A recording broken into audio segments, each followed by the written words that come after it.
Hello guys, அவரக்காய் குழம்பு செய்கிறது எப்படின்னு பார்க்கலாம். துவரம் பருப்பு ஃபஸ்ட்டு வேக வச்சுக்கலாம். துவரம் பருப்பு கூட விளக்கெண்ணெய் பெருங்காய கட்டி சேர்த்து வேக வச்சுக்கிறேன். தண்ணி ஊற்றி 5 விசில் வச்சுக்கிறேன்.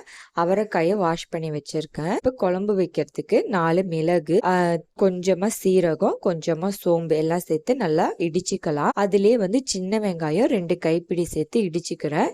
இப்போ இது எல்லாத்தையும் ஒன்று சேர்த்து ஒரு பிளேட்டில் எடுத்து வச்சிடலாம். விசில் அடங்கிடுச்சு. இப்போ துவரம் பருப்பு நல்லா வெந்துருச்சு. அதுலேயே 2 டேபிள் ஸ்பூன் மிளகாய் தூள், 1/2 டேபிள் ஸ்பூன் மஞ்சத்தூள், தேவையான அளவு உப்பு சேர்த்துட்டு தக்காளியும் சேர்த்துக்கிறேன். இடிச்சு வச்சு வெங்காயத்தெல்லாம் சேர்த்து நல்லா மிக்ஸ் பண்ணி விட்டுக்கிறேன். நல்லா கொதிக்கட்டும். இப்போ ஒரு கடாயில எண்ணெய் ஊற்றி அவரைக்காயை ஒரு 5 நிமிஷம் வதக்கிக்கோங்க. இந்த மாதிரி கலர் சேஞ்ச் ஆனதும் நம்ம கொதிக்கிற குழம்புல சேர்த்துக்கலாம். இந்த மாதிரி வதக்கிட்டு சேர்க்கிறப்ப ரொம்பவே டேஸ்டா இருக்கும். இப்ப புளி தண்ணி ஊற்றி 5 நிமிஷம் கொதி வந்ததும் அதுல வெங்காய வடகம் தாளிச்சு கொட்டிட்டு லாஸ்ட்டா கருவேப்பிலை தூவி ஸ்டவ் ஆஃப் பண்ணிடுறேன்.